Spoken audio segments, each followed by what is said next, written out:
আমি কি এতটাই খারাপ লিখেছিলাম পরীক্ষাতে? কিন্তু আমি তো ভালোভাবেই প্রিপারেশন নিয়েছিলাম এবং পরীক্ষাতেও ভালো লিখেছিলাম। আমি কি সত্যি এতটাই খারাপ?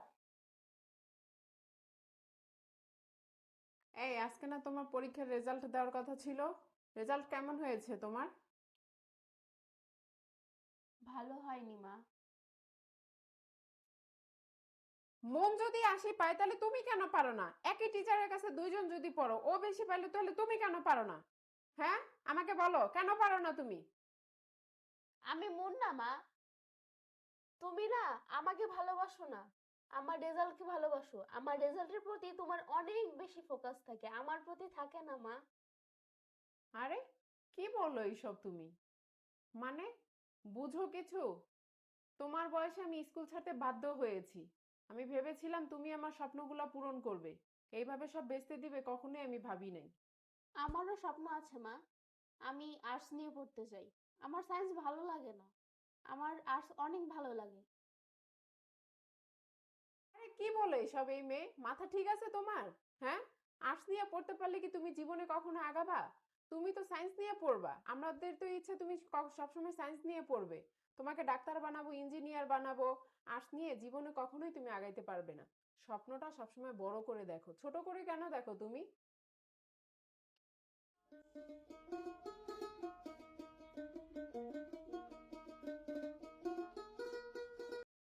আচ্ছা, বলো তো মা, স্বপ্ন ছাড়া কি জীবন চলে?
আসলেই কোনো বাচ্চাদের উপরেই জোর করে চাপিয়ে দেওয়া ঠিক না।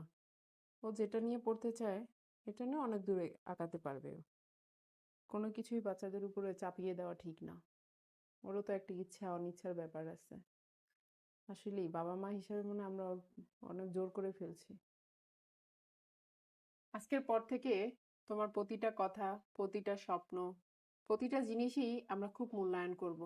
আসলে আমরা তো আগের যুগের বাবা মা কখনো বুঝতে পারিনি। তোমরা এই জেনারেশনের অনেক কিছু বুঝো। আজকের পর থেকে তোমার সবকিছুই আমরা মূল্যায়ন করব। আর একসাথে আমরা চলবো, যা কিছুই হোক। আগে তোমার কাছে আমরা পরামর্শ নিব, তারপরে।